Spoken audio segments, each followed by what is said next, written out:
Delegates have burnt the midnight oil in Uluru, working through the night to nut out resolutions that most convention attendees will be happy with. Leaders acknowledge that that package will have majority support. It won't be unanimous, following a walkout by a small number of participants. But it's clear the final statement will involve much more than constitutional recognition. Queensland Indigenous leader Noel Pearson joined me a short time ago. Noel Pearson, thank you for joining AM this morning. Thank you, Sabra. How will history be made today? This is base camp. This is really the start of a long, arduous trek across a vast continent. I think this is a very important opportunity. It's one that many Indigenous peoples have been fighting for a long, long time. I want to tell you a story about my own part in that journey. In 2004, Patrick Dodson and myself and other leaders around the country attempted to bring together some kind of understanding with the Howard government. That was in 2004. We were anticipating the 40th anniversary of the 67 referendum and thought that in the twilight of the Howard government there might be some softening of the heart and he might seek to remedy his legacy in relation to Indigenous Australians. I think personally there was a prospect of that, and we attempted to work together in what became the Lingiari initiative. Of course, it didn't come together.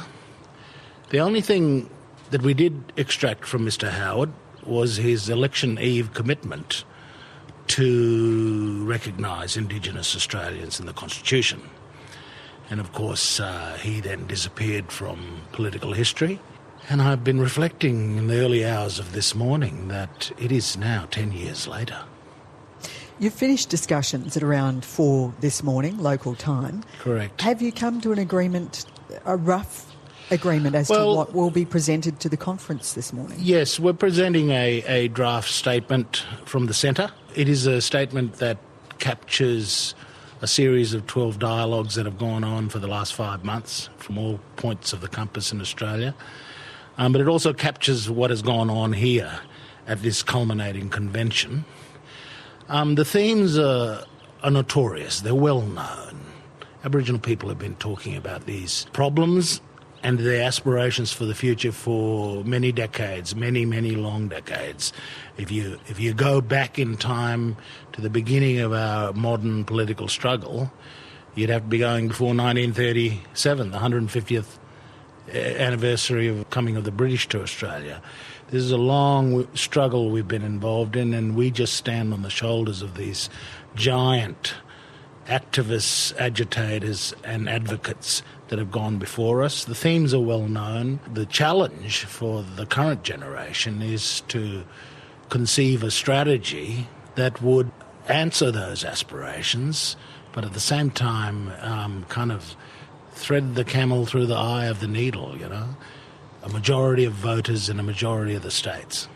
That is a huge challenge for you. You know all too well, 44 referendum in Australia, 8 successful. The ideas that you present today will be more than constitutional recognition. There's talk of treaty or sovereignty. How do you bring the rest of the country with you? I think getting them to understand our aims here is going to be important. My aim is to uphold the Australian Constitution. I think it's an important document that underpins our country, and we are not here to trash it or to radically overhaul it. What we can do is amend it to do that which was not done in 1901, to include the Indigenous peoples in a rightful place in their own country.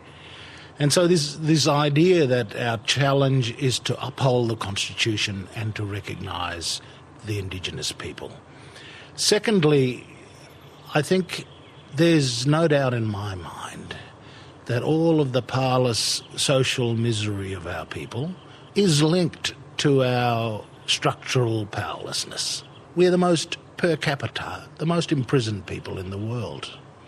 Our children are away from their families, living in foster care at rates greater than probably any human population across the face of the earth.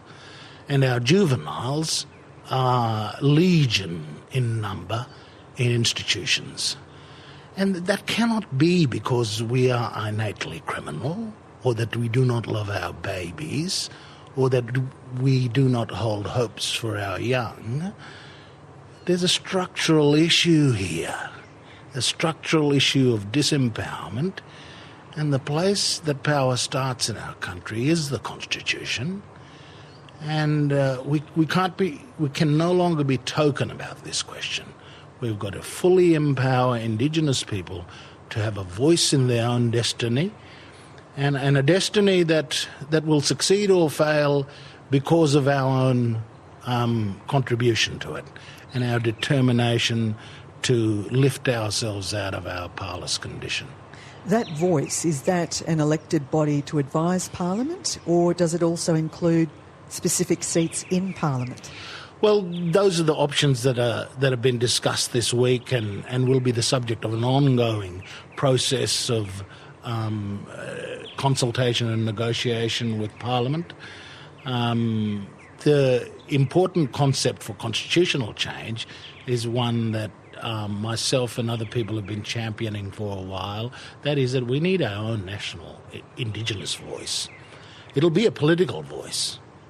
You know, in order to have good policy and good laws enacted by the Parliament, Indigenous peoples need to have a say.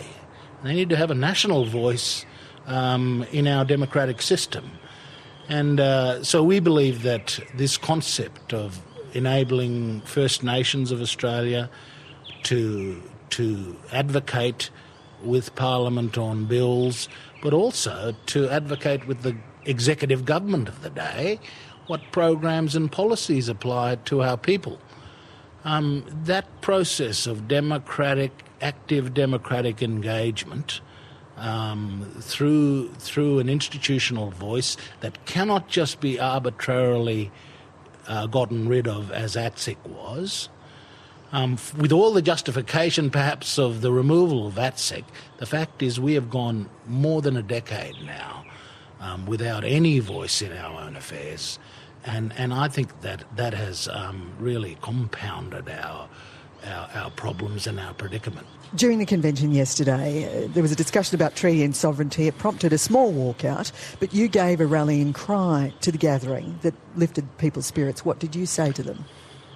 I made the connection between the Anangu people and their connection with this Uluru, an extraordinary place, first time I've visited in my whole life, and completely overtaken. I think all Australians should come to this place to understand the question that we're facing here with this recognition.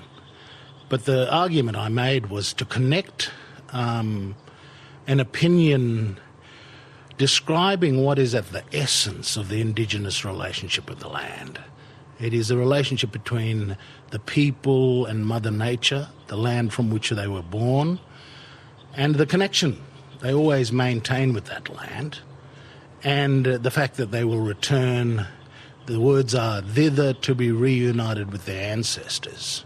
It is that link between the people and the land, between the living culture and the living people and the bones of their ancestors in the land, which is what we're talking about here. It is what makes Indigenous peoples' claims to their homelands so unique. And I think, people resonated with that. With that understanding, and that is an understanding that we seek greater recognition of in Australia. This relationship that is important not just for the First Nations themselves, but is one that increasingly we need to educate the wider Australian community about their connection with this country. It is a shared connection, and it is one that ultimately will bind the original peoples and the new peoples together. Noel Pearson, thanks for talking to AM. Thank you, Sabra.